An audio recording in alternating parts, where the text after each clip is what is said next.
নমস্কার বন্ধুরা, আবারও একটা রেসিপিতে সকলকে স্বাগত। তো আজকে তোমাদের সঙ্গে শেয়ার করব দারুণ স্পেশাল একটি ডেজার্ট। এটা যে কোনো সময়ে অল্প উপকরণ দিয়ে বানিয়ে নেওয়া যায়। তাহলে চলো এবার দেরি না করে রেসিপিটা দেখতে থাকো।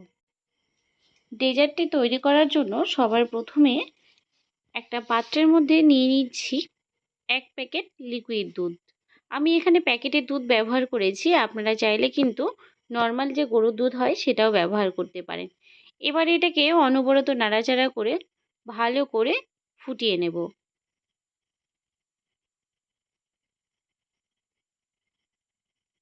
দেখুন দুধটা একদম ফুটে উঠেছে, আর এইভাবে এবার গ্যাসের আঁচটাকে মিডিয়ামে করে দিয়ে দুধ থেকে শুকিয়ে একদম ক্ষীর বা ক্ষীরসা তৈরি করে নেব।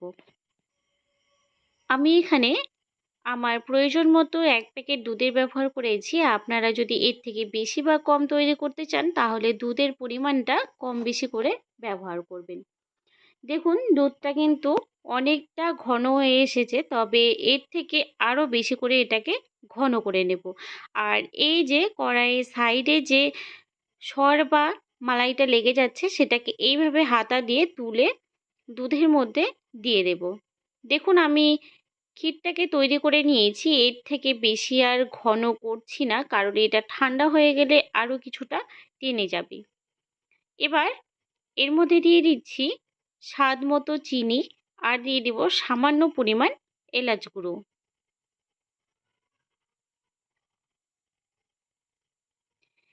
আঁচটাকে একদম লোতে করে দিয়েছি। আমি এখানে 1 চামচের একটু বেশি চিনি ব্যবহার করেছি।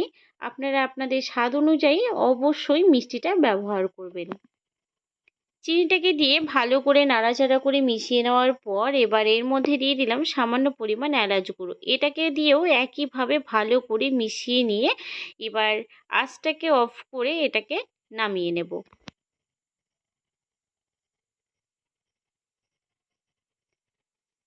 নামিয়ে এক সাইডে রেখে দিয়েছি।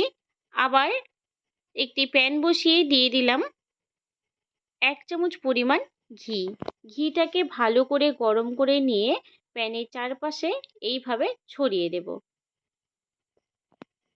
ঘিটা ভালো মতো গরম হয়ে গেছে, আর দেখুন এখানে আমি নিয়েছি একদম যে সরু সেমাইটা হয় সেটা ব্যবহার করেছি, আর এটা অলরেডি ভাজা, তবে আমি আরও একটু ভেজে নেব, তাহলে এটার একটা গন্ধ থাকে, সেই গন্ধটা কিন্তু একদমই থাকবে না। আর এটাকে এইভাবে হাত দিয়ে একটুখানি ভালো করে গুঁড়ো গুঁড়ো করে নেব। দেখুন সেমাইটাকে একদম গুঁড়ো গুঁড়ো করে নিয়েছি, তবে খুব বেশি গুঁড়ো করবেন না, একটু যাতে বড় বড় থাকে সেই হিসেবে এটাকে গুঁড়ো করে নেবেন। এবার আঁচটাকে লো টু মিডিয়ামে রেখে এটাকে একটুখানি ঘিয়ের মধ্যে ভেজে নেব।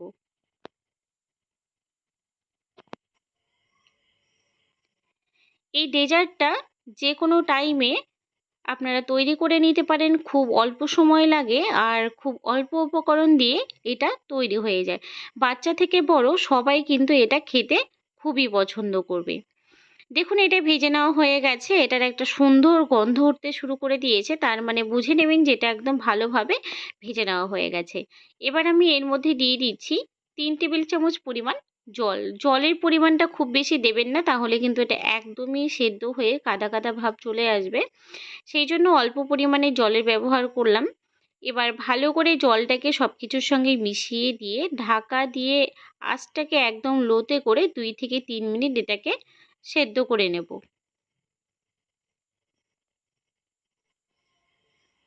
3 মিনিট পর ঢাকনাটাকে তুলে নিচ্ছি। আমি কিন্তু এখানে একদম 3 মিনিট এটাকে একটুখানি স্টিম করে নিয়েছি, আর এটা দেখুন অনেকটা নরম হয়ে গেছে। ভালো করে নাড়াচাড়া করে নিয়ে এবার এর মধ্যে দিয়ে দিচ্ছি কনডেন্স মিল্ক। এখানে অবশ্যই কনডেন্স মিল্ক ব্যবহার করতে হবে, না হলে কিন্তু এটা একটা আঠালো ভাব আসবে না।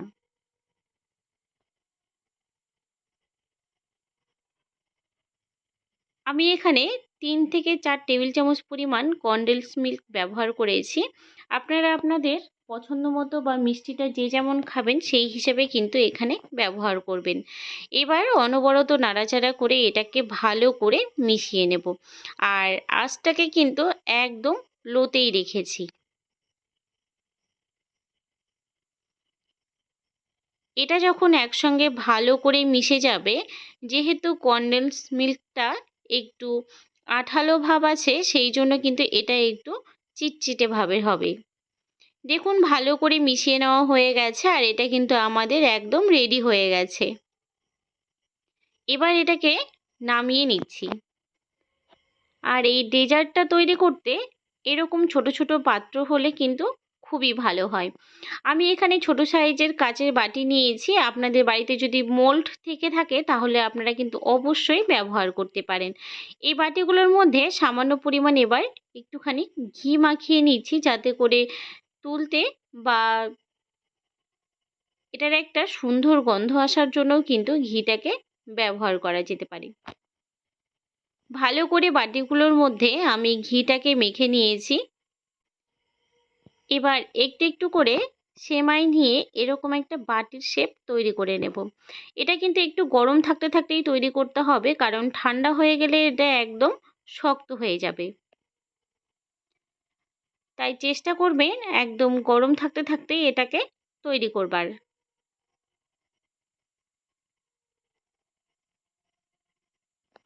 দেখুন একটা বাটির শেপ তৈরি করে নিয়েছি। একইভাবে প্রত্যেকটাকে আমি রেডি করে নিচ্ছি। সবগুলো রেডি করে নেওয়া হয়ে গেছে। এবার এই যে ক্ষীরটা আমি করে রেখেছিলাম সেটাকে ওপর থেকে এর মধ্যে দিয়ে দেব। এই ডেজার্টের নাম আমি রেখেছি পাখির বাসা। ক্ষীরটাকে ভালো করে দিয়ে দেওয়ার পর এর মধ্যে ওপর থেকে কিছুটা পরিমাণ ড্রাই ফ্রুটস আমি দিয়ে দিচ্ছি। ড্রাই ফ্রুটসের মধ্যে ব্যবহার করেছি আমন্ড আর কাজু। আপনারা যে কোনো ড্রাই ফ্রুটস বা পেস্তাও কিন্তু আপনারা এখানে ব্যবহার করতে পারেন। দেখুন কত সহজে ও কত অল্প উপকরণ দিয়ে তৈরি হয়ে গেল আমাদের পাখির বাসা ডেজার্ট।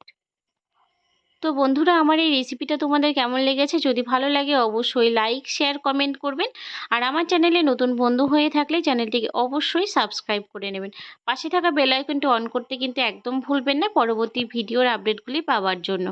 ফেসবুক পেজ থেকে দেখে থাকলে পেজটিকে ফলো করার জন্য অনুরোধ রইল। আজ এই পর্যন্তই, ফিরে আসবো নতুন কোনো রেসিপি নিয়ে। ভালো থাকবেন, সুস্থ থাকবেন। ধন্যবাদ।